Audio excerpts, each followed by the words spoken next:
Everybody, can you hear my voice? Yes, a little loud, Sam. Ah, tough shit, you got no choice. So grab a glass and sit back in your chair, 'cause Uncorked is going live to air.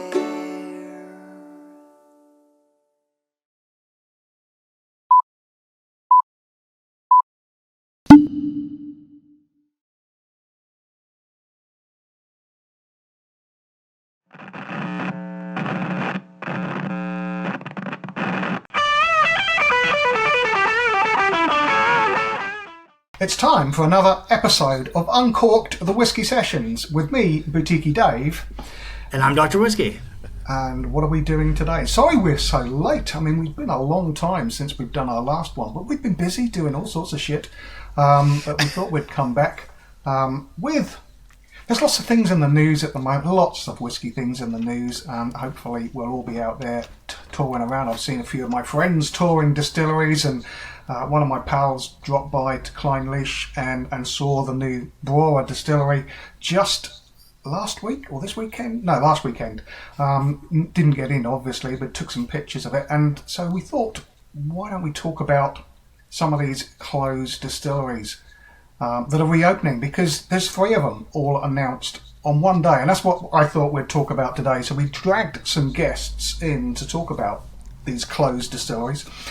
3 distilleries that were announced in October 2017 that they were going to be reborn.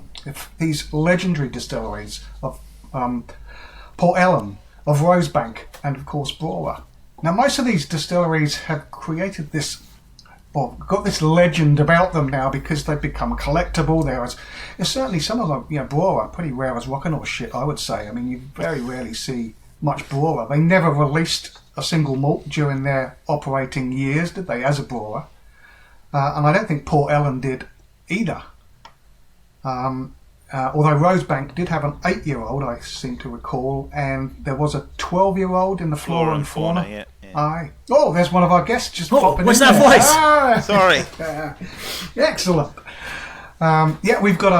We've got 2 guests. We were hoping for 3 guests. Unfortunately, one of them wasn't allowed to come and talk to us today. I mean, obviously very busy at Brewer as they've just reopened. But we have 2 guests today. We've got Gordon Dundas from who's been talking about Rosebank recently. I've known Gordon for quite a while. I mean, a long time when he was previously with Morris and Bamore. And the wonderful Colin Dunn, who was joining us from his studio in Port Ellen. Well, not right. Yes. Welcome, gentlemen. How are you? Lovely to see you. Great to be here. Hello, boys. Hello, boys. Colin, lovely to see you. Fantastic. So when's the last time you guys saw each other in person? Because you would have seen each other several times over a year, I think. But it's the year we've had, the 15 months we had. When's the last time you've seen each other? I would probably say, Colin, the Whiskey Show in 2019. I would guess. I would guess. It's got to be that. Yeah, that's the time we all get together, isn't it? It's probably the last time we. Yeah. I may have bumped into you in Millboys or Soho Whiskey Club before we closed down in March. Mm-hmm. Colin, but other than that, yeah, it's got to be the Whiskey Show, isn't it? In fact, I just had a flashback to when I first met Boutique-y Dave, and it was at a festival at a place called Nichols and Perks in Stourbridge. Stourbridge Town Hall, yeah, it was. You were there with your daughter. Aye. At a tasting I did, and I remember thinking, that guy there, one day he's going to be big in whiskey. Yeah, right. I remember that tasting well. I think the first time I ever met you was actually a previous show. That was the big one that you did, but I'm pretty certain I met you at the whiskey festival that was in Stratford-upon-Avon. And you did a tasting there. Yeah, in a little hall there. And that's where I first met Amy, who went on and created, she revealed her whiskey plans, her dreams, basically, when we had lunch together that day. And yeah. Well, it's a nice reminder of this. This is a whiskey community. You guys would see each other in different places across the UK, but really across the world, Gordon. We'd see each other in Germany and Far East. over the last decade. One that stands out, Sam, is that beautiful Victoria Whisky Festival that we get to go to in January. That's always a good one. Yeah, I'd love to go back to there. Yeah, yes, I have to mention this. For the people that are listening, this is one of those sad facts of a whiskey geek. I don't get to see Sam Simmons that often, but round about 6 months ago, I went into my local fish and chip shop, and I ended up talking whiskey with the guy making the fish, and he said, "Oh, yeah, we get a guy in here. He's got a beard, and he waxes lyrical, and he used to talk about Balvenie a lot, and so we actually share the same fish and chip shop. That's how small the world it is." Yeah, exactly. Mark and Wenda, shout out to you if you want some chip. That's just to the west of Twickenham Stadium. Highly recommend it, Mark and Wenda's. I'll remember that. That pays for these podcasts. Now that that's out of the way, thank you, Colin.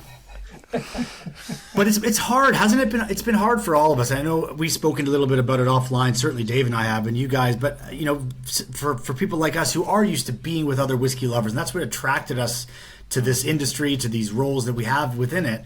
What have you been actually doing over the last year? How have you made your job still a job? Gordon. Well, I think we've all had to look. I think the first thing to say is I think we would all agree we're very lucky to have had the ability to change to do what we've done. A lot of people haven't had that ability, like our friends in the hospitality industry, which has been tough. But I think we've had to adapt. We've had to look at a whole range across our whole business. So, things like supporting our direct-to-consumer activities, which I think a lot of businesses have now done and focused on. From my perspective, I've really focused on how we deliver our content online for our brands, how we do things a little bit differently, whether that's live on a live tour or recorded but interactive, and trying to make your experience on Zoom or whatever it may be as close to being there as you possibly can be. Because as I was saying just before we came on, as you all know, when you go to a distillery as a fan of that distillery or as a drinker of that distillery, when you go there, you sort of get it. You sort of understand what makes Balvenie tick, or what makes Caila tick, or what makes Tamdhu or Glengoyne tick. And I think that's what's so important, and trying to get that across in a different medium has been a real challenge, but we've really risen to it as a business, which has been great. So plus a whole load of other things, supporting all of our distributors globally, and internal training, and a whole load of other activities. So it's been busy, but it's just been different. And as I said to somebody this morning who I work with, they said, "So when do you think you'll be traveling?" And I said, "I'm not sure, if I'm honest, but I would absolutely fly anywhere. If I could get a plane from Glasgow, I'm in Glasgow at the moment, to Edinburgh, I'd just do it for the hell of it, So, yeah, we're desperate to get back, but we're all very... I think the thing I always look through is that we've had the opportunity to change, and we're working in an industry that's still doing relatively okay, I think, for a lot, in the context of what's been going on, and for that I'm eternally grateful. So yeah, well, within Diageo we've done a lot of internal stuff. We've got over 900 people working in the UK, so we've literally been talking whiskey and how to talk whiskey really, internally, as well as externally. I think the biggest plus is working with various whiskey clubs and finding out that we are what I call the official brand ambassadors or whiskey ambassadors.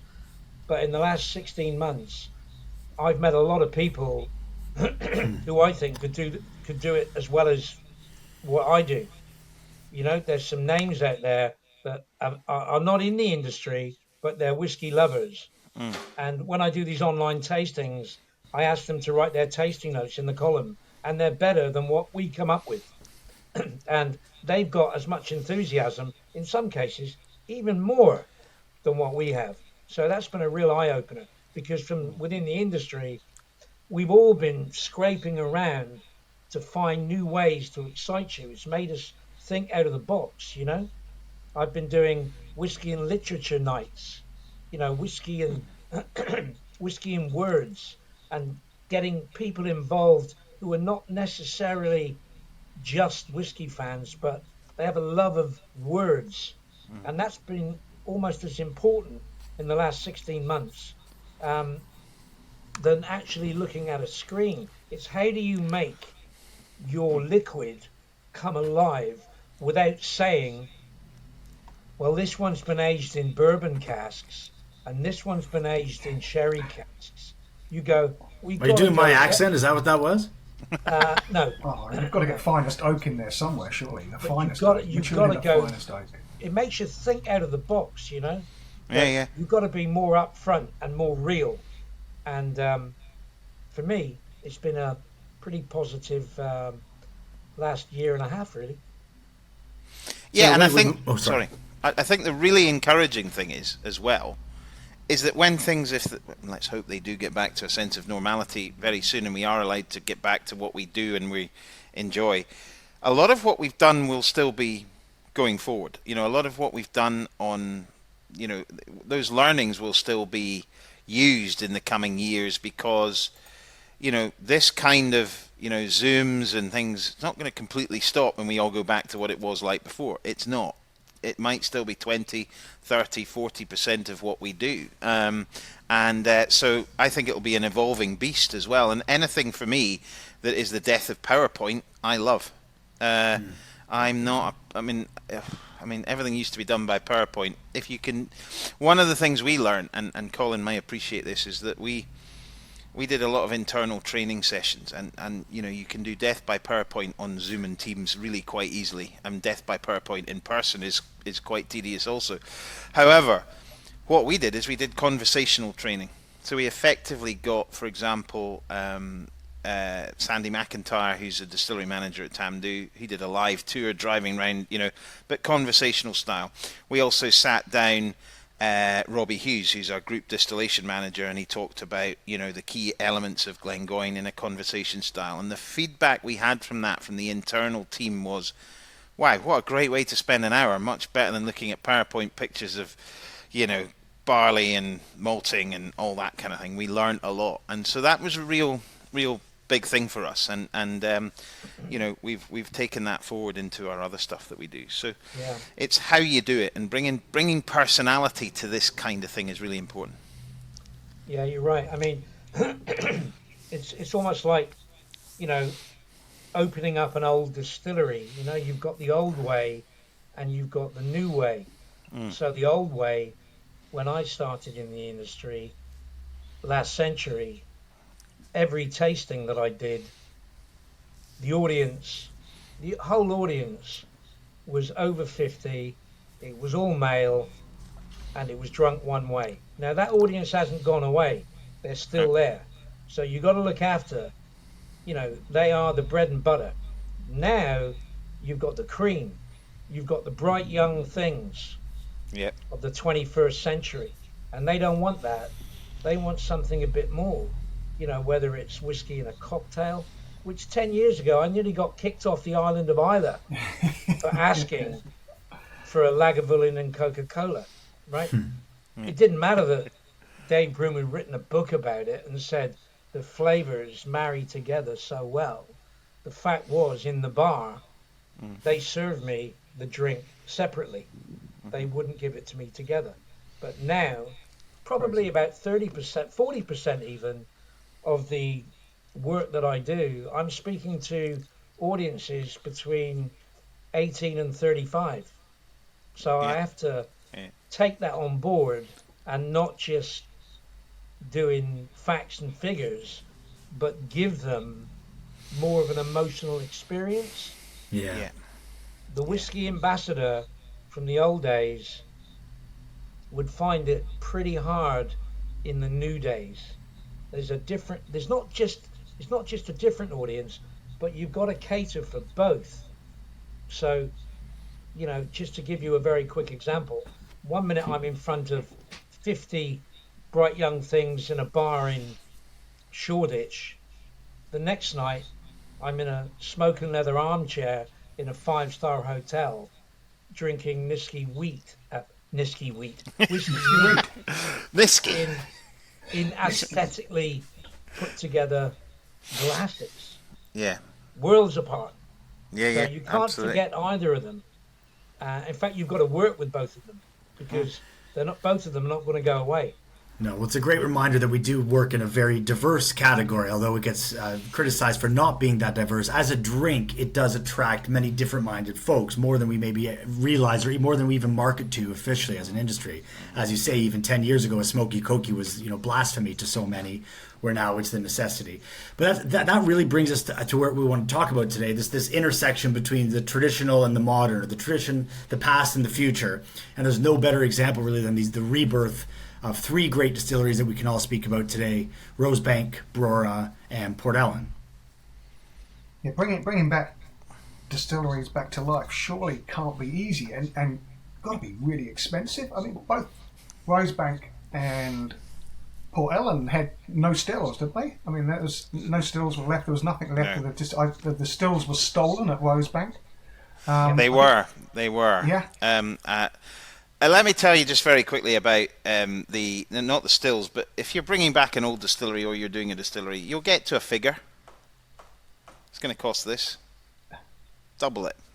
Yeah, but we know that. We've all done renovations. That's just fine. That's how it goes.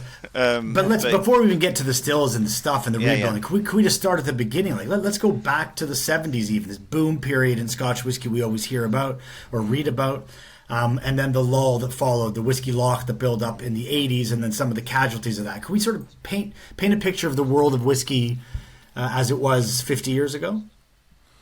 Well, I mean, I think if you look at it in a very simple terms, the modern whiskey environment now, and we're bringing back these distilleries because we want them to be single malts predominantly as a brand. Back then, they were components of a blend predominantly, and so the whiskey lake, in terms of the lack of demand for blends, was critical to what happened to a lot of distilleries, not just these ones that happened back then. So I think that the nature of how the sort of rise of single malts since the 80s, 90s through really in the last 25 years means that we're in a very different whiskey sort of arena now. But it was catastrophic, that whiskey lake. It was a major sort of what's the word, sort of stop in the whiskey movement, and whiskey was still set in a very traditional way back then as well. So what we've just spoken about with Colin, none of that was happening. It was a Pacific, in very defined markets as well, and that was why a lot of what happened back then, not just to these distilleries but other distilleries, was the major factor. Yeah, I mean, if you look at United Distillers and Vintners, even to today, to Diageo, I'm was reminded by Nick Morgan, head of Whiskey Outreach. He used to say to me, Colin, don't forget, we're a blending company that also produces single malts. Mm-hmm. And the majority of distilleries that we own are there to produce whiskey to go into blends. And on the Isle of Islay, with Port Ellen and Kalila and Lagavulin, all of their whiskey virtually was going into blends, unless you went to the distillery and was lucky enough to pick up a bottle. There wasn't really a demand, but the production was going on at such a rate that, as Gordon said, you ended up with too much whiskey and not enough buyers. We were producing it but not marketing it. Correct. In fact, today we're marketing it and we're having to produce more. So it's done a 360. And if you look at Brora, that was closed down because they couldn't really expand it, and they wanted to make more whiskey in that area in the Northeast Highlands. And Brewer, then known as Clynelish, was really only being sold to independents. So the people like Gordon and MacPhail and Samaroli, some of the big names from Italy. Flavour was not important 50 years ago in whiskey. People would ask. In fact, one interesting fact, if you ever watch a Western, isn't it strange when they walk up to the bar, they never brand call. Yeah. They never brand call. They just go, give me a whiskey or give me a bottle. Give me two me a glasses. scotch. Yeah. And they don't nose it. They don't swill it around the mouth and let it bounce on the tongue. And they never say in Westerns, like Clint Eastwood, I'd love Clint Eastwood to go, well, this has got a very subtle peaty note with hints of camphor. That's right. I preferred in the 90s when it was a longer ferment. No, you don't see them moaning about that. Exactly. You know, this has been through the spirit receiver. What's going on? So I think the main thing was, and my father back in Cornwall, I'm talking about the 60s now, he would take me to the pub and drink copious amounts of ale and then say, right, it's time for a short. And behind the bar, there was only like 3 whiskies, right? And 2 of those were blends. Maybe all of them were blends. And it would be drunk like Jägermeister or Ouzo. It was a one-hit wonder, you know? Yeah. Whiskey didn't really have flavour back in those days. So a lot of it was being made, but they weren't digging deep to find out if there was a difference in flavour. And the bars and the clubs and the restaurants, they were the same.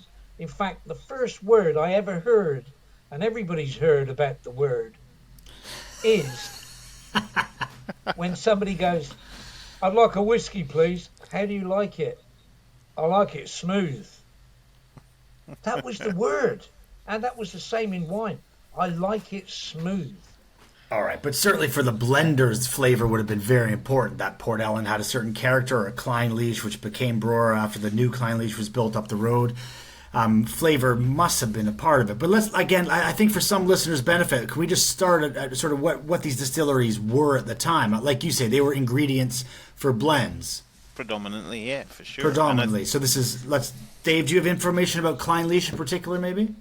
I've got Johnny Walker bought a share in the distillery way back in 1916, so it's been a key feature of the Johnny Walker blended Scotch whisky for a long, long time.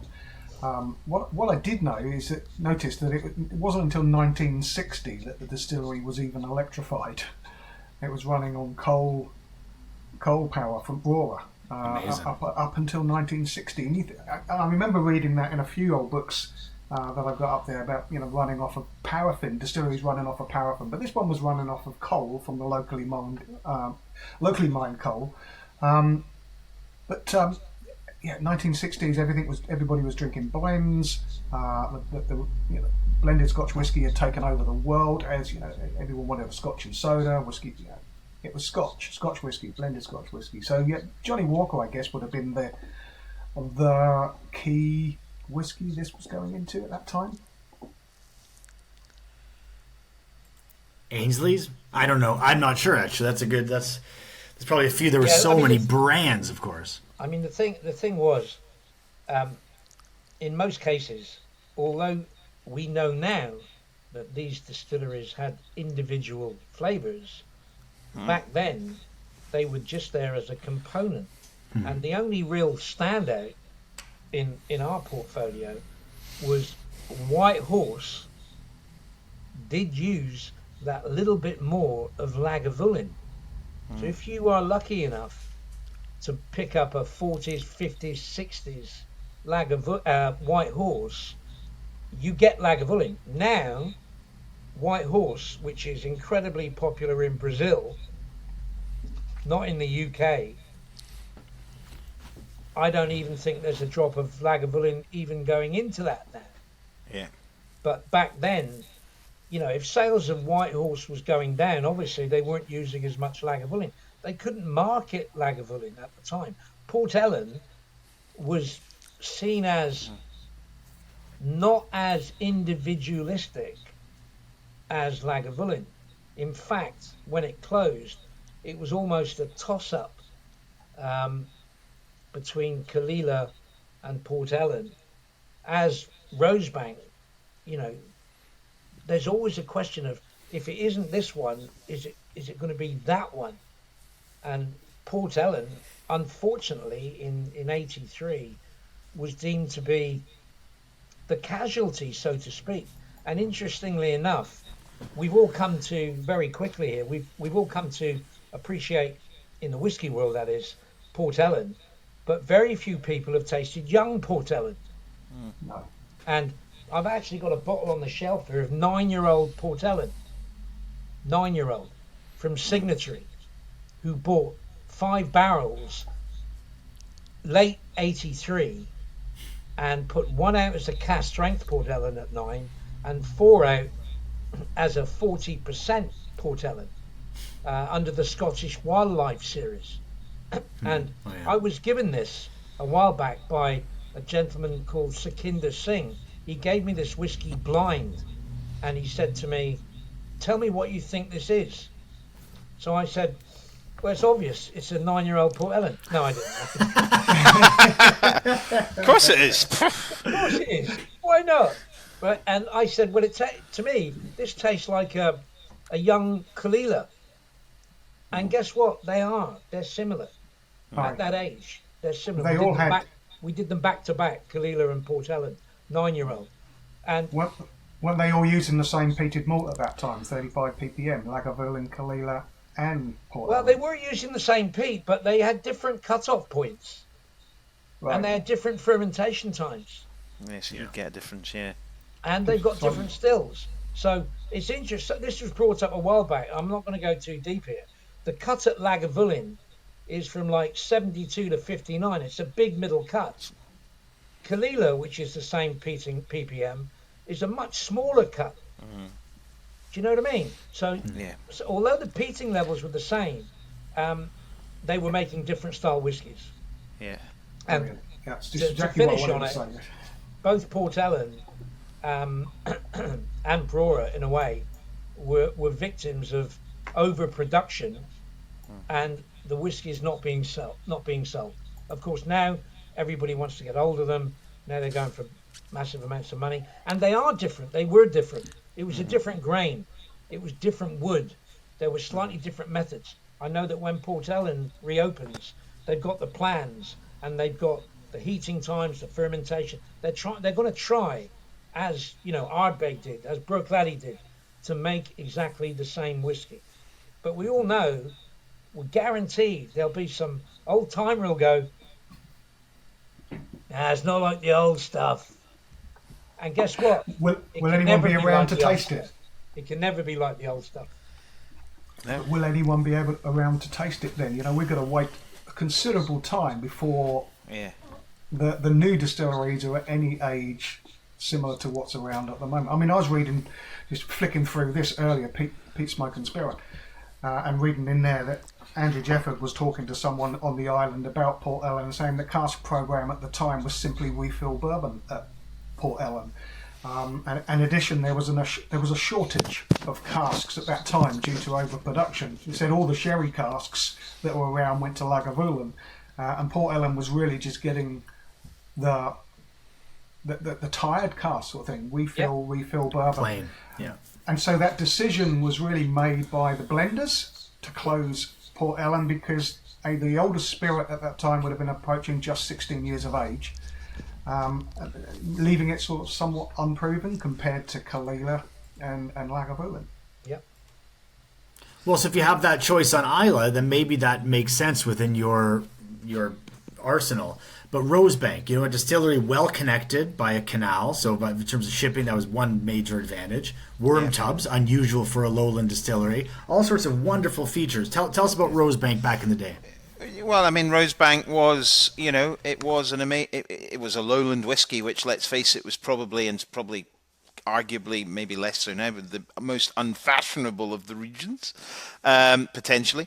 But Rosebank was a whiskey that was renowned for its spirit because it did have this unique juxtaposition of having a triple distilled spirit, which you would think would be, lighter because of more copper contact and reflux and all the things that we would talk about through distillation. And then you put it through worm tub condensers, which is always associated with a more sulfury, meatier style almost. And, I used to work for Auchentoshan, triple distilled, high spirit strength, typically lowland. Rosebank was quite a light spirit, but it had a mid-body to it. It had a bit of a weight to it in the mid-palate. And it was very floral. And, a bit like what you were saying about Port Ellen, it was predominantly filled into refill casks laterally. Rosebank, similar sort of story. It got to a point in 1993, I think, when it was coming up for the formation of classic malts. Rosebank was effectively up against Glenkinchie for which one was going to be the formation of the classic malts, and really through a whole range of different reasons. And I think a lot of it was to do with Glenkinchie was much more of a distillery. It looked much more like a countryside distillery, whereas Rosebank is in, if you're not aware, in West Falkirk. Didn't particularly ingratiate itself maybe to the people that were making the decision at the time. Legend has it that also the distillery manager was away playing golf at the time and wasn't there for the guys when they were there. However, Rosebank came a cropper, and that was the end of Rosebank in 1993. And really, from that point onwards, it's not been touched or really, apart from the stills that were stolen and anything else that had copper in it and a whole load of pigeons. There's a lot of pigeons involved between now and then. Rosebank died. I mean, it completely that was it. And there was, until a fateful day in 2017, on Monday, I think it was on the Monday that Diageo sent out their press releases about the wonderful news of Port Ellen and Brora. And we were on the Tuesday, and I'm going to tell you how this came around, because our owner, I'm sure you all maybe know him, Leonard Russell. Leonard is a unique character, shall we say, in this industry, and it's really important to understand that Ian Mcleod Distillers, as a family-run business it is now, only owned their first distillery in 2003. Way before that, they were everything in the whiskey industry with the exception of being producers. So they were, ultimately, they made their name for themselves in the industry. We go back to what we spoke about blending, and the movement of whiskey around the Scotch whiskey industry was all done through brokers, because people didn't want to be seen to be dealing with competitors for trading of whiskey. And we know that that's where this movement of whiskey came around, and Ian Mcleod was simply at the heart of it. And they were involved in broking whiskey, then they were blending it, then they were bottling it with Broxburn bottlers, and finally in 2003 they bought Glengoyne Distillery from Edrington, and then in 2011 they bought Tamdhu from Edrington as well.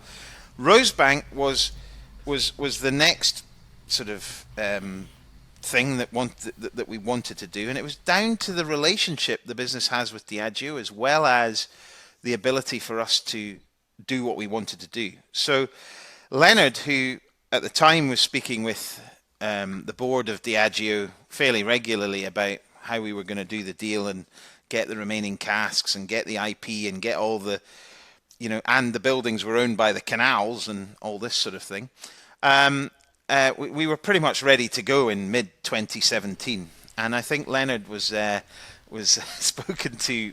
Said he got a phone call and said, "Leonard, when are you going to go with your Rosebank sort of thing?" And the guys at and Leonard went, "Well, we're just sort of ready to sort of go with a press release fairly soon."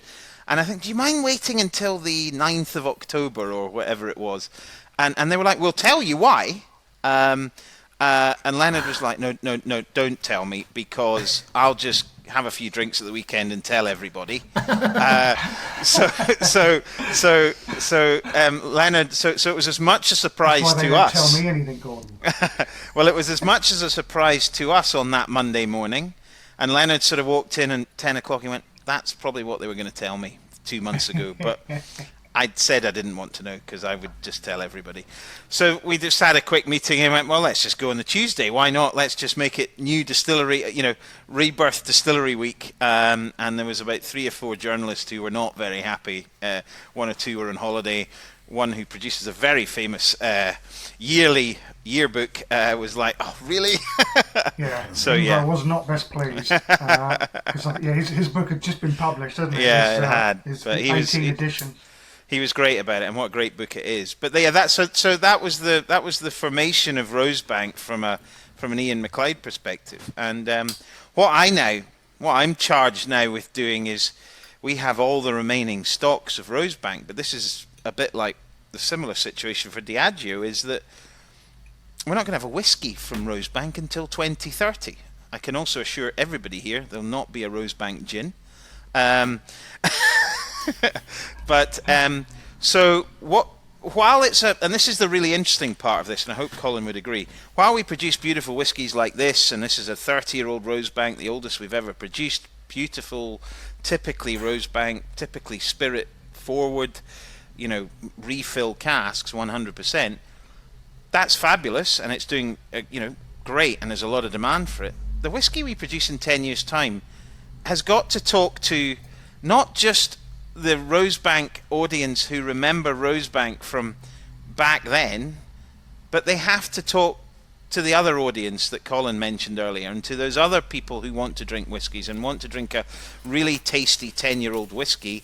And that is our really exciting challenge over the next few years, is to bring a legend drag it out of history, still respecting history, of course, and the style and all the things that made it what it is, but making it a single malt for 2030. And that's the really interesting part of it. Totally, and that spawns a million conversations. I want to get into it afterwards. I listened to Joshua and Jason's extra episode last week on their podcast. I've read tons of people talking about it and people hypothesizing what it means, and Brora announced 300-pound tours and everyone grumbling or celebrating. I want to get into that, but let's play a game first and we'll come back for the second half to talk about what the future might be like. Dave, do we have a game for us today? We have a game, and I'm just going to work out how to share that on here. How do I do that? Well, while I do that, you guys, we're going to need to buzz in during a game. How do we buzz in? Well, you need to grab a bottle, and this podcast is called Uncorked. Got it. Even though we should have used the name Unscripted, because like yours, Gordon, this remains unscripted. But you should listen to Gordon and Ian Mcleod's podcast, Whiskey Unscripted. Over 10,000 downloads because I just kept clicking it. I'm a big fan. Thanks. And I know how to support people. The game to buzz in then is you take your bottle and you uncork. What? Oh, right. Got it. Nice. That's your buzzer. Colin, what are you uncorking? Well, I was going to pick up this boutique-y whiskey. Overrated. I've decided. Are we supposed to say the name of it? You're welcome. You can say whatever you like. Okay. Well, I picked something from my back shelf, and it's called Colburn. Ooh. Ooh, look at that. Honestly, there's no one who shows off in such a charming way as well as you do. Usually when people show off what they have, they're being dicks. But every time you pull out an 8-year-old Talisker from the 50s, I just get a hard on. There's no hatred. It's just envy. Look at that Colburn. He just casually pulls out. That's nice. Well, that's pretty special. That's a great. I'll tell you what. This is getting rarer and rarer. Mm. And I don't think this one will be brought back from the dead, unfortunately. But bit remote, right up on the coast. Yes. In Hampshire, right up on the coast. And again, a distillery for blending, but has been closed. And like good artists, after they die, is often when they become famous. Yeah. Nice, good. This was my second choice. This is Lagavulin Newmate. Oh, nice. In a screw top, though. That's not going to work well. Colin, it's not you should always have a reserve buzzer. Yeah, definitely have a reserve buzzer just in case your cork pops. Yeah. Well, seeing as it's Lefroy Day today on Isla, we're recording this obviously during Isla week, Fesh Isla. I've grabbed one of our Isla releases. This is not a Lefroy, although it's got our Lefroy label on it. It's Isla number 3, so it's a secret Isla distillery. But the label looks remarkably like our Lefroy label. Nice. Oh, that works. Yeah, that was a great sound, actually. Okay, so that's how we buzz in today's game, Dave. What do we got for us? Well, it's called All That Lost Knowledge, so I'm guessing it's going to be about lost distilleries. So a game that John has popped together for us to play. Yeah, we've got to try and work out. Yeah. Hillside! Colburn! Okay, here we go. There's the first question is... Bring it. Which distillery closed in 2002 was formerly called Glen Grant Number 2? Oh, a nice easy one to start off with. We all know that one. Yeah, you do. Starts with a C. Yeah, I know that one. Yeah, it is. Go on, Sam. Tell us you popped your cork first. Gordon just Googling it. I'm giving him a chance. I can see I'm him. not giggling it. I'm not giggling it. I'm trying. God, I'm not good at this. I don't know. Really? Hey, right. I thought we might have got some answers straight in there. 2002 is one of the later single malt distilleries to close. It was mothballed for a long, long time, and one of those distilleries that came back to life after being mothballed for an awful long time, and then closed sadly again, and now is the home of Forsyth Stills in Rothus in Speyside. Caperdonic. Caperdonic used to have the whiskey pipe running across the two distilleries in the olden days. Well, there you go. I've learned something. Well, there you go. There you go. This is Jeebus. Right, this could be a long. This See, could be a guys? long game. You got to get out of the single brand game. You got to think more widely. This whole category. You just sellouts. See, Question number? I thought Caperdonic played in a diamond formation for Man City back in the 80s. Sort of right of centre. Question number 2. Here we go. Which distillery began life as a mill? Oh, crikey, they all did, didn't they? Before being converted in 1806 to produce malt whiskey. Oh, crikey, this is a hard one, isn't it? 1806 to produce a mill. I feel bad with the guess. Come on. I'm going to take a guess. Little Mill. I was going to go a Strathmill, but I think that was a little bit later, wasn't it? Strathmill? John Mill.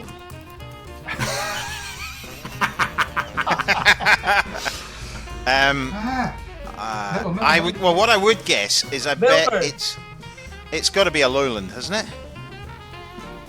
Oh, so many of them were mills, weren't they? Mills, Polish mills. All the mills were in the Lowlands, weren't they? Yeah. I mean, hey. In fact, it must have been illegal, right? Yeah. Oh, jeez. Can you give us a clue, Dave? Oh, that means it's a grain distillery. It's 1806. I'm going to guess a grain distillery, actually. I'm going to change my answer. I've got it. Oh, Colin? Carazoa. Carazoa. Canvas. It was a grain distillery. Well played. It was Canvas. It was. I knew it began with a K. Of course, it had to be a closed distillery. Well, this is going to be a long game. Okay, in 1966, which distillery became the largest grain distillery in Scotland after installing its third coffee still? It was demolished in 1992. It wasn't Dumbarton, was it? Dumbarton. What about Caledonian? I think it was. Yeah. Yeah, that's a good shout. I think That's it a was good shout. Cali. Yeah. I think it was the Cali. I think it was the Caledonian as well, 92, because Canvas was 93, wasn't it? Yeah, they Caperdonic had a was name change. 82. Yeah, they had a name change. It was originally the Colin Dunnian. Right. Well, I think we're all agreed it's definitely the Cali.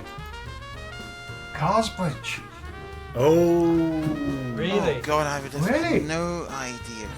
My God, we are hoovering the credibility right out of you guys right now. 92. Yeah. I thought Carlsberg's closed earlier than that. Okay. There you go.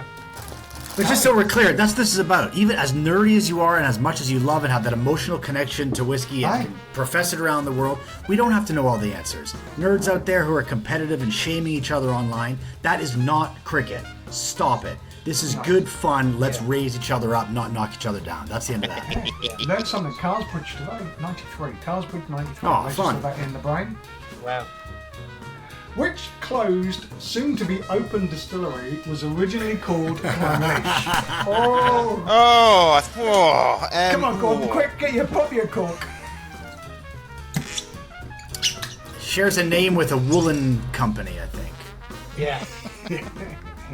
Does it begin with a B? And the village that it's in, isn't it? Of course it is. All right. Yeah, we were hoping because a good friend of mine, Andy Flatt, was the amateur drama as a blogger a long time ago. Has recently become the brand home manager, and was hoping to get him online to chat with us today. Sorry, Andy, you couldn't come on, but you're busy running making a new distillery work. So And the pictures of it look fabulous. it would have been lovely to talk to you. Maybe another time soon, hopefully. Yeah. Okay. Which is Coin Scotland's oldest distillery, established in 1772? Oh, that's got to be. That's got to be. Well, be wait a minute. Wait a minute. I mean, when Wait I a worked minute. for Bamora, we used to say unofficially that it was Glengarry. Well, yeah, I would agree with that. Oh. However, my would debate now. Well, I think that Glenturret is Yeah. known as Scotland's oldest distillery, today. but it is. Oh, I see what you're doing. 1776. Oh, right. I've not read the closed question properly. distillery. No, but you're right. So this is a closed distillery. Gordon, you saying that? Oh, just of course. brought that to Sorry, mind. it's a So this closed would be- distillery. It's got to be Little Mill then, hasn't it? Yeah, I think Yes. I would be No, my I guess as Little well. Mill. Yes, we got one right. Excellent. Oh, it was the closed bit I forgot about. That's exactly what I forgot about during the Strathmill. No, but you were flagging exactly the issue with that because you know the answer on the start dates, the original dates of the other distilleries. And let's stop for 1 second. I want to hear about the brainwashing at Morrison Bowmore. So you guys both were brainwashed about Glengarry. Explain that. Well, yeah. Look, there is Didn't a do 97 on strong. their corks. Yeah, no, I know, but there is a strong historical sort of evidence which has never been, or certainly within books that say that Glengarry could be the oldest distillery in Scotland. And it was certainly something that I saw a bit of information on, but it's something that Morrison Bowmore or Beam Suntory or whatever you want to call them now have never really pushed beyond. But it was certainly something that I was aware of, and heard the story about it, but never really knew many more about it than that. Yeah. I mean, I had heard that the oldest distillery was a guy called Aristotle over in Greece, but they never found the remains, unfortunately. But Aristotle, people in the old archives wax lyrical about a 3-year-old that he put together. Yeah. No, absolutely, and I think Glengarry can really challenge that. But Glengarry was almost one of our lost distilleries, wasn't it? I mean, in one of the publications I've got of Scotch Mist, I think it was in Web 3, Glengarry appeared as a lost distillery, and of course it came back very It's quickly. fabulous. And I heard some recent news about investment going into it. Getting Yes, £6 first- million invested in it. Yeah, it's great to see. I'm really pleased.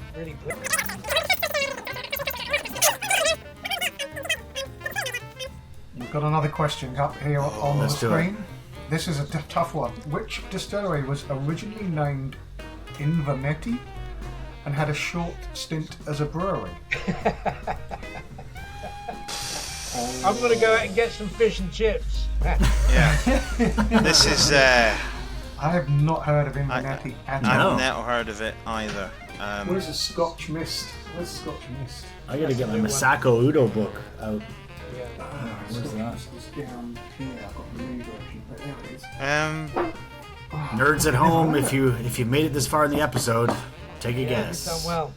Anybody got a guess? I have. I mean, no idea. No idea. Like, Inverness. It sounds like it's. I don't know. I don't even know what part of Scotland that's in. I have no idea. I'm afraid. Short sentence of brewery. Okay. There's a clue there. Yeah, originally it was called In for a Penny. No answers on that one. Okay. Glenhugie. There you go. Wow. Wow. There we go. There we go. Ah. Well, Where was that? Where well. was that in Scotland? That's one of those ones. I'm gonna on look the, it up. East. Oh, there East we go. Coast, wasn't it? It was in Peterhead. There you go. That's up Peterhead. Yeah, right up in Aberdeen, wasn't it? Yep. There you go. Yeah. It's now a Okay, prison. have we got any more? Which distilleries? What remains one of the tallest Victorian towers in Scotland? Which distilleries? What remains? Let's just assume that he wrote these quickly. So what does that say? Which distilleries what remains? Ah. It's all in how you read it, Dave. Yes. Which Distilleries. distilleries what? Ben Romix. Oh no, this would be a closed one, wouldn't it? It's the Caledonian. It's the, Yeah. that's the Oh, only right. thing that's left, isn't it? In Edinburgh, Caledonian. we've got our label looking over the top. It's got to be the Caledonian. Yes, got to it be would. the Cali. It's got to be. Boutique-y on the board. Ah, yes. Indeed. Well yes. done. Caledonian's Distillery Chimney. Yes. Very good. Yeah, I mean, you can tell the guys who, the independent guys and the brand guys, is a different ball game here going on. This one's Yeah, easy. which closed distillery remains open as a public museum and shares part of its names with a famous 70s TV show. Ba, ba, ba, da, ba. I just had to remember how to pronounce TV. We all know what it is. Initially, I thought it was Carnation Street, but it's in fact Dallas. It's got to be Dallas, dude, hasn't it? Yeah. Aye, it's got to be. Up in Forres, Yeah. just up, not across the road from Ben Romack, isn't it? It's Yeah. not far from it. Yeah. Yeah, nice museum. Nice. Any more? Oh, quick, we've got another one. Established in 1897 and closed in 1998. Which distillery was originally opened to partner Oh, blimey, I Dundas? should know this. Crikey, yeah. I should know this. Closed in 98 though. 98, so that would be one Hang of on, the Bitty Bake. Yeah, I was just going for that. It's got to be one of them. It's got to be one of the Dufton ones, wasn't it? Yeah, that's what I was Bitty thinking. Bake. Pity Bake, they closed in later than that, though, didn't they? I thought it was Bitty Bake. I know it was Johnny Rotten's favourite whiskey from the Sex Pistols. He Yeah. used to come on stage and sing, "We're so pity, oh so pity." Yeah. Wait a minute. So surely if you're talking about partnering, what does it mean by partnering? Is that a geographical thing? Dancing, I think. Instead of dancing. So if it was geographical partnering, it could be Imperial True. Oh, that's because they're pretty close. The only reason I'm well aware of that is it's on the way to Tamdu, but Yeah. it could be Imperial because Good I think question, it closed in. I think it closed in '98. I thought Pity Bake closed later. I thought 2002 Pity Bake. Could be. I think earlier actually, Dave, but the buildings were removed more recently. I think you're right there, Gordon. That's a Have you? But did you pull the corks? You can get all the points. Yeah, he got the points. I'm giving him the points. Imperial. I mean, geographically close together. So Aye, Yeah, nice. Well done. well played. Okay, an American venture which lost Scottish distillery was in operation for only 20 years. American venture. Which lost. Wow, there was a couple grain distilleries only around for around 20 years, wasn't there? Was that an Yeah. American? an American venture. There was Gunheath, and that was Gunheath was around for 20 years, and that was Inver House people. Were they American? John Minter, these are great questions, by the way. These are brilliant questions. And These what was are the other great one? questions. What was the Speyside one that was open for a little while? The Speyside Distillery that went on. They opened up the Speyside Distillery. Wasn't it that the company called, was it Hiram Walker? That was Canadian, wasn't it? Here in Walker. Yeah. Were they not? I think Hiram Walker's Canadian, isn't it? Yeah. But I'm at a loss. I mean, if it's an American North of venture. Scotland.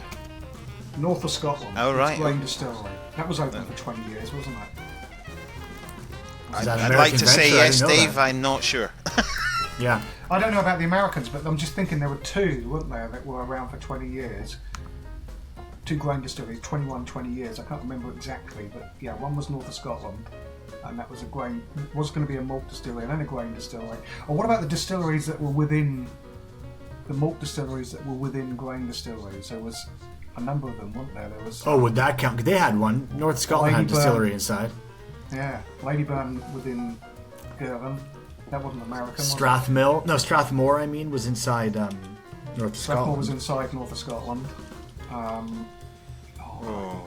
I'm going to go with north of Scotland. It's much more than I would. I have no idea. Colin, do you have an idea?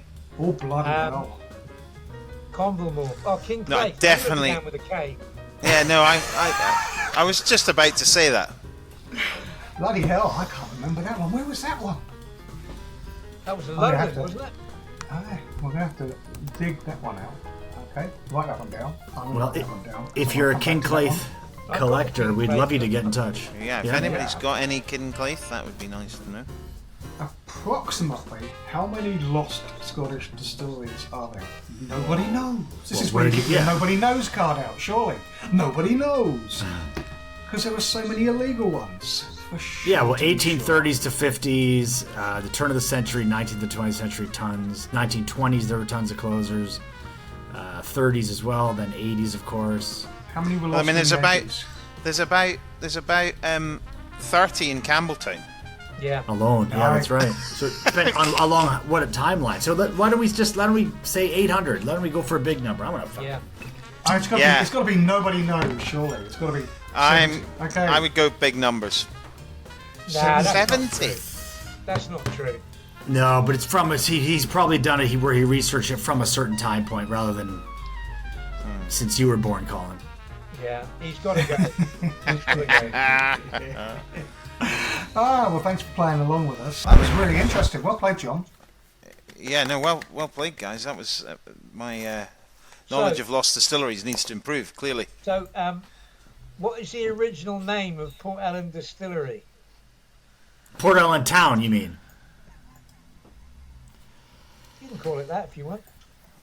Port Ellen Distillery was called the Port Ellen Distillery when it was founded, surely, wasn't it? Didn't you see it was the town's name that changed? Yeah. Yeah, all right. So it was called South Bank. No, okay, all right. It was called. Did it have a? Did it have some sort of? Was it a very, very Gallic sounding name, or was it? Is it got Norse connections? Yeah, you're on the right track there. You're right. I won't deliberate too long. Was but it- I was can it- tell you that I met an elderly gentleman on Isla, and I asked him about Port Ellen, and he said, "You mean Ballyneal?" And I said, "No, Port Ellen." He goes, "You mean Ballyneal?" And I said, "What's Ballyneal?" He said, "That's the name of the original village before it was changed. Bally in Gaelic means farm, and Neil was the name of the family that was given the land by the Lord of the Isles." So like Ballygrant. Correct. Yeah. So why right, did it change then? I think you told us before I pressed record. So So there was a guy on Isla, a very, very important gentleman called Walter Frederick Campbell, or WFC to his mates. And basically, his wife, Eleanor, passed away in her mid-30s. And in recognition, he had a lighthouse built at which is now there at Port Ellen. He also had two children. One was called Charlotte, and the village became known as Port Charlotte. And he had another daughter called Weems, which became Port Weems. What about Askeig? Did he have anybody called Askeig? No, do you know what? I think that one is from his brother. But basically, Ballyneal, that was the original name. The Lord of the Isles gave out villages or plots of land to various families, and the Neal family took over Ballyneal. Ballyneal. There we go. I've got a map here. When did it change its name? Say that again. When did it change its name, Colin? When his wife died. I'd have to check that out. I have to check it out. 18 something. Wow. There we go. Didn't know that. Learn something every day. Thank you. And that's the only one I got right.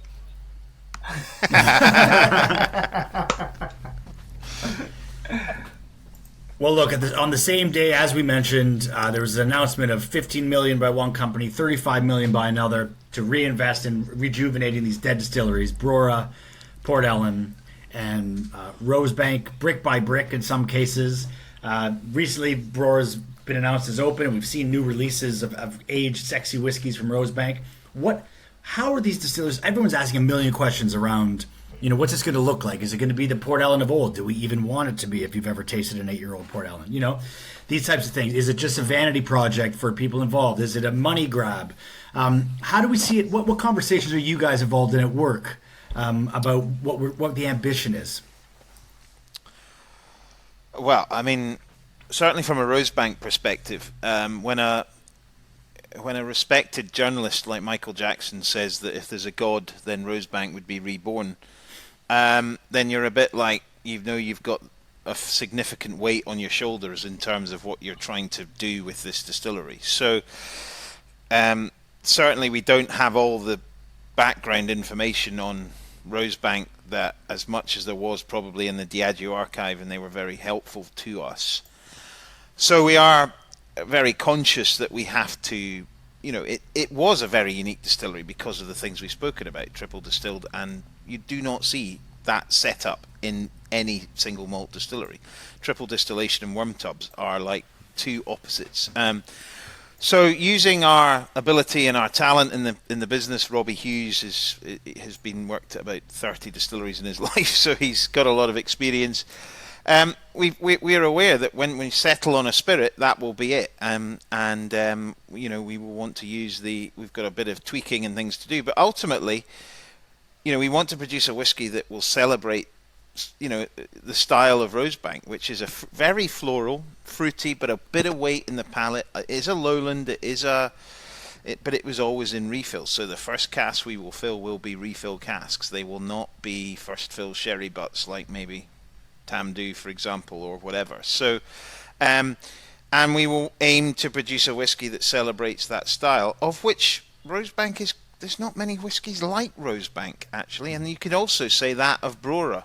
There's not many whiskies that have that style, and I think what you are adding is you're bringing a whiskey from an old distillery. It's effectively a new distillery, let's be honest, but you're bringing a whiskey into that sphere of single malt now, which is crowded and is diverse, but Rosebank stands in that as a unique proposition because of exactly what we've just spoken about. Brora is exactly the same, I would say. Yeah. Can I just add to your sentiments there, Gordon? Not a lot of people know it, but there used to be a range of whiskies released by UDV, pre-Diageo, called the classic malts, which a lot of people who are whiskey fans have heard about. Whiskies from different regions. Yep. But not a lot of people know that before the classic malts, there was the Ascot collection. This was UDV's first way of looking at regions, and there were 4 whiskies in the Ascot collection: Lagavulin and Talisker, which proceeded to go into the classic malts, but the 2 missed the cut were Linkwood and Rosebank. They were in the original first commercially produced whiskies before the classic malts. Wow, so I would say to anybody out there, you might have to wait a few years to taste new Rosebank. Exactly what Gordon said. The whiskey is sensational. I mean, I used to have a fair few bottles of the Flora and Fauna range, and I used to put it into my atomizer in my flat and use it as air freshener. Absolutely. It was so far out, it was in. Do you know what I mean?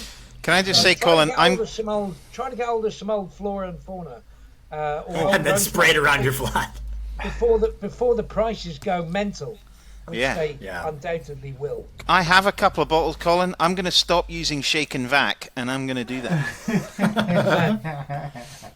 People would say to me, Colin, what are you wearing? And I'd go, Rosebank 40. Brilliant. Oh, I love that story. That's a great story. No, so I mean, look, from our perspective, and it's exactly what I said before, and this is, we have for the next 10 years, 8 years, 10 years, whatever, that whiskey will come out when it's ready. We only have Rosebank that is pre-1993. And that's all we have until we suddenly have a Rosebank of 8 years old. And in 10 years' time, with a huge amount of respect to people who remembered the old Rosebank, a lot of them unfortunately are not going to be with us. So the whole point is we have to produce a whiskey that stands on its own in a modern whiskey world that you can mix and put ice in and do whatever you want with, but it's different to the next distillery because of this, and it's got a great history. That's the advantage, if you like, of bringing back a distillery that has an amazing past history rather than producing a new distillery. That's the big advantage. But comes with it is a weight of responsibility that we are more than aware of at Ian Mcleod. Yeah, I mean, in fact, you can look at other examples. It's almost self-explanatory. If you look at Mcleod, when they reopened, they must have brought out, a couple of 100 different varieties, right? If you look at, and that's with due respect, right? Because they actually had whiskey when they reopened. Yeah. But they had to do stuff with it to bring it alive. And then if you look at, as another example, Talisker, right? Talisker. Great history, 1830, etc. Never released properly commercially as a single malt till 1989. Originally you could pick up an 8-year-old, right? Now there's a 10. But guess what? When I go out and do, lucky enough to host Talisker tastings, I've got 12 different Taliskers. So when Port Ellen reopens and starts to make new whiskey, you can bet your bottom dollar there's going to be a lot of experiments. Some will work, some will not. But I honestly believe, in 20 years, 15 years, whatever time, there won't be one Port Ellen. I reckon there could be 5 or 6, because virtually every distillery in Scotland now has got a family. Here's a question: how many Macallans are there? Right? How many? Do you see what I mean? You can pick. You can pick the top 50 distilleries, and they've got a family. They might have one that they say is the benchmark, which is what I think Gordon's talking about. But they're aware there's a new audience out there, and they want to experiment with different casks. Could be even distillation times, etc. Even look at Kalila making unpeated whiskey. When that first came out, it was like having a Chateau Latour white. It doesn't happen, but it does happen. Port Ellen putting some experimental stills in as well when they reopen. And they got a couple that match the original ones and a pair of there's going to be experiments, Dave. Absolutely, Dave. It's going to be like Chichibu, Bimber, Yamazaki. Look at Yamazaki with the different line arms. Look at Rose Isle. Rose Isle can make different kinds of spirits. Yeah. And so that's it does. The future. That's the future. Yeah. I think it's so brave to be grabbing that and to be taking that risk as a big company, because you're going to come under scrutiny. There are going to be people, the most highly engaged minority, who have watched Port Ellen prices go from £120 to £12,000 on secondary markets and seen the annual releases, and everyone's got an opinion on that, but tend to forget that Diageo, we've mentioned the Ascot series, we've mentioned Classic Malt. Diageo is one of the companies, UDV of course at the time, but that pushed this single malt category forward and is really in part responsible to a great degree, I would argue, in the renaissance that we've seen over the last 30 years in malt Scotch whiskey. But Leonard Russell and Ian Mcleod has been one of those companies that's sort of always done things right as well and had the long-term vision. So a lot of the shit I see online, I don't feel is justified, or it's said by people who don't know what the fuck they're talking about, as Nick Morgan always says, vocal people who don't actually see the big picture. And it's such a brave thing, I think, to try and still push that forward. So are you going to be able to communicate this more? Because I don't know if everyone knows that it's going to be experimental and sort of looking forward rather than looking back.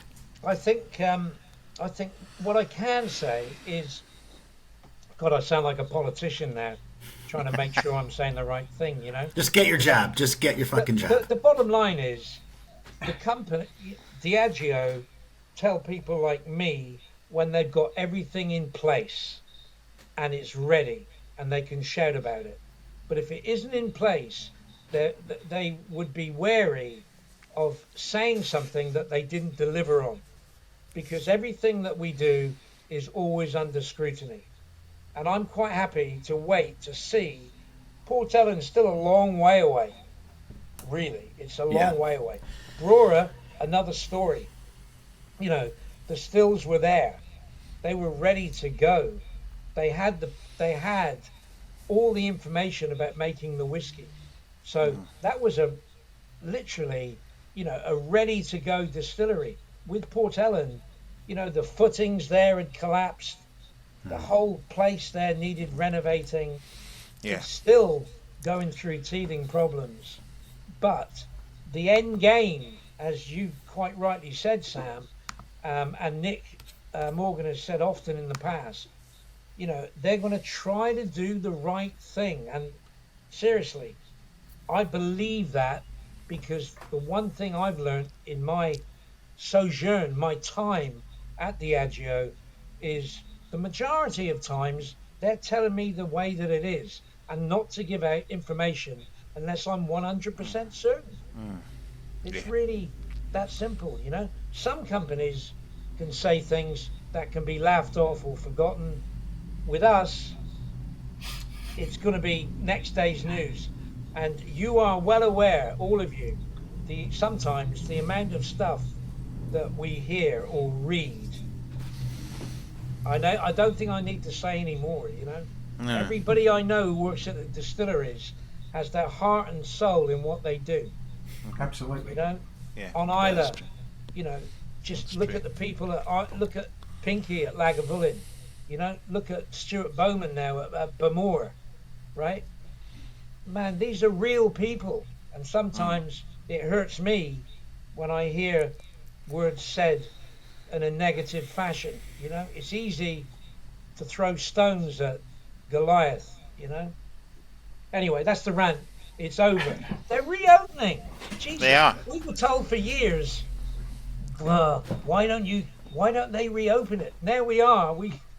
Yeah, that's hilarious. You're right. I know. Absolutely. I mean, one of the really interesting things that we did with Rosebank is there's been a few false dawns with it in the past. And the people of Falkirk have got a little bit cynical about whether it was ever going to happen. And in the 2 years or 3 years since we've announced anything to do with Rosebank, we've done 2 whiskey festivals as Rosebank, both of them in Falkirk, the Falkirk Whiskey Festival twice. And we didn't have any whiskey to pour, but we just poured Flora and Fauna 12-year-old because we wanted people to... And it was the excitement and the interest and now people... It slowed a bit because of COVID, but now people see things going up. The amount of buzz around it is fabulous. We've got the Falkirk Herald on the phone every second day going, there's another girder up. What's happening? And it's great to hear, and it's fabulous. And the interest has been, and we really want this distillery to be representative of Falkirk, and we will be employing people from Falkirk and all that side, and really pulling, be really embedded in that town. So it's really, exactly, there's a great love for these distilleries, all of them. Yeah.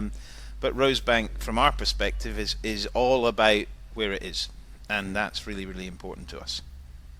Yeah, and the same really applies to brewery.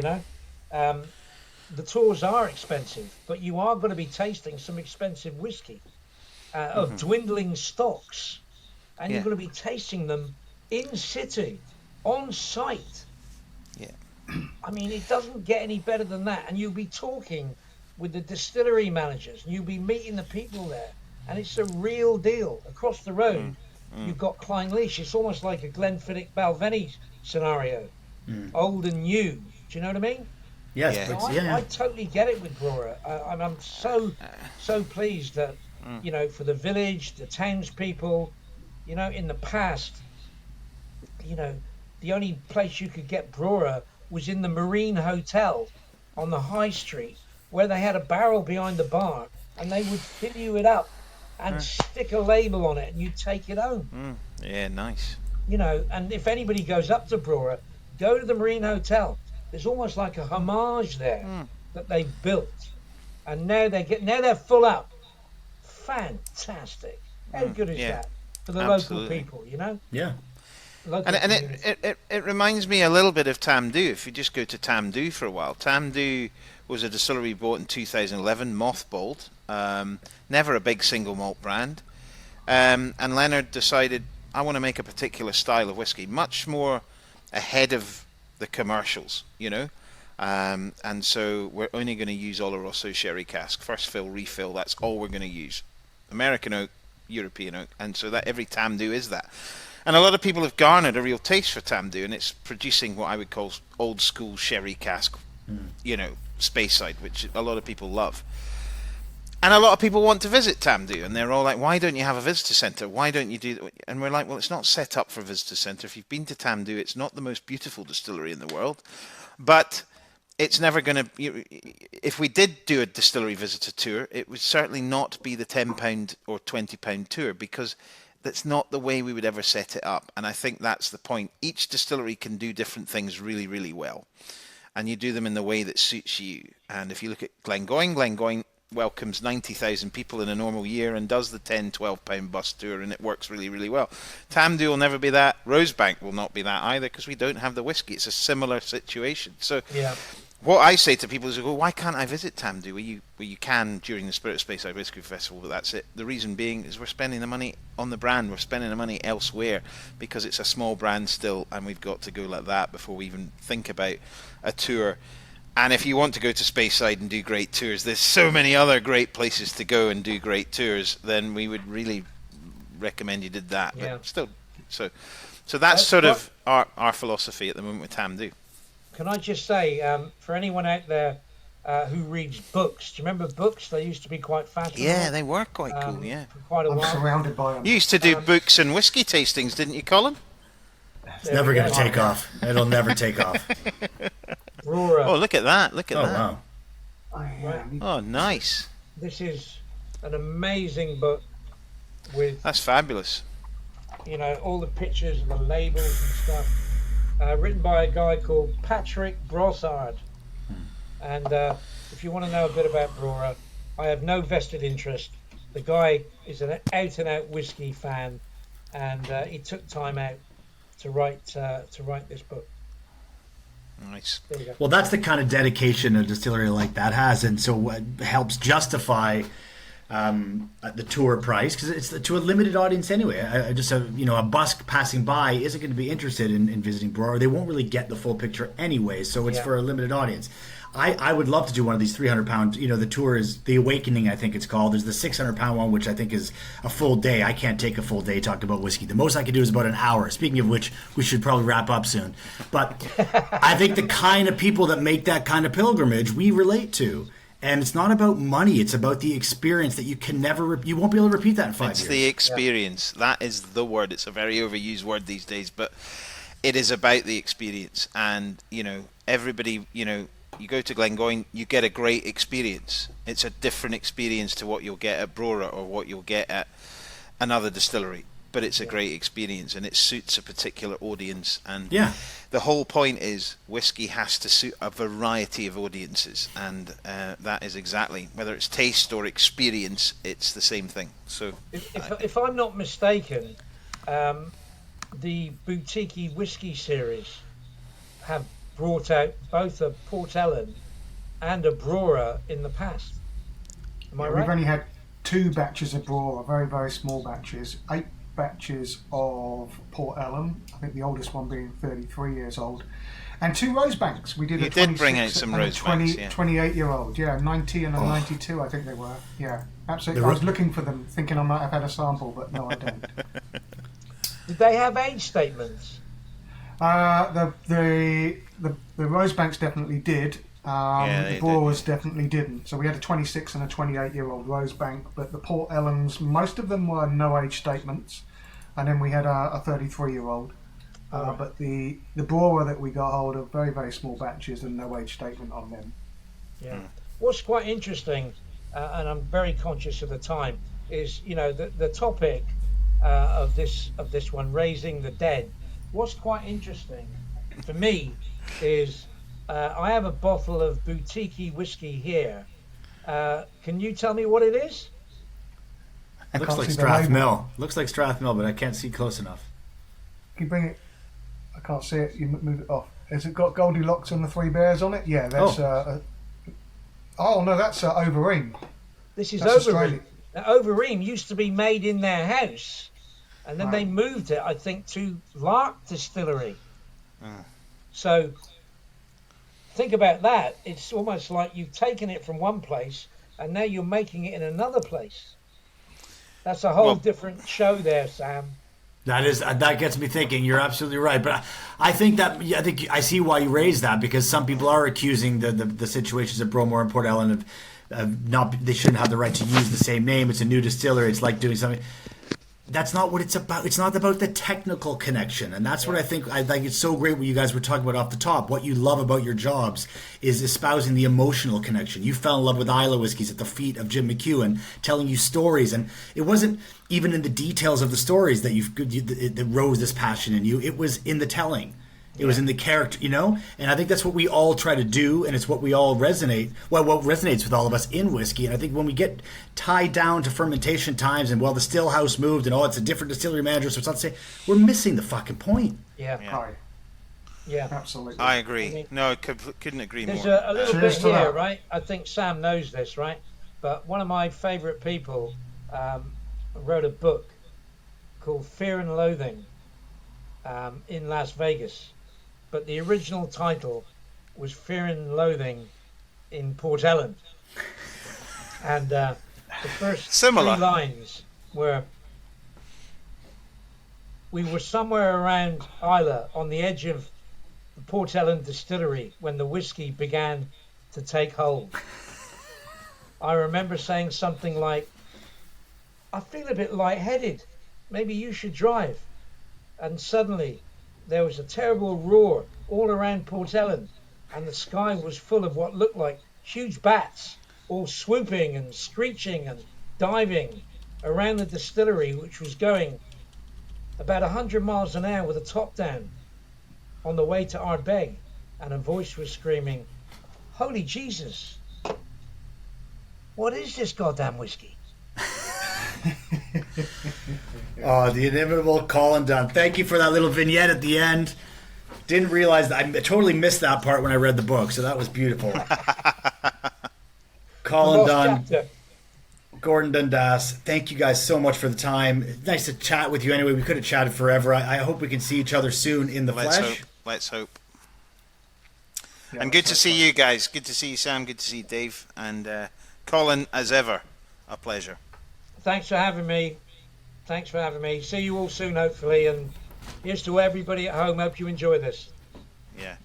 Nice. Cheers. All right, Dave, We're back. We're going to do another episode in a couple of weeks, hopefully on craft, if we line the guests up, and that will be cool.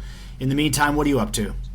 Well, I'm hoping that we'll do a Tots and Drams live from Milroy's Whisky Club this Thursday evening. So that's going to be the last one for a little while, as we're trying to encourage everybody to try and go out and support your bars. But yeah, Pete and I will be back after a little summer break.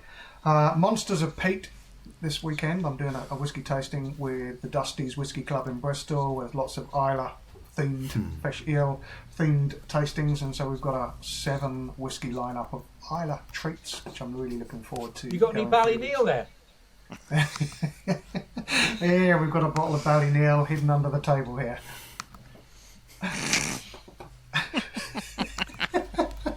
Is he Bunch still of here? goofs.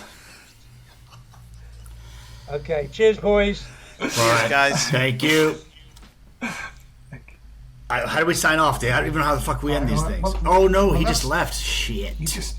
I gotta I press. didn't mean that- I Okay, didn't this is the end of the mean that. This is still episode. here. Good luck editing this, Sean. I love you. Bye.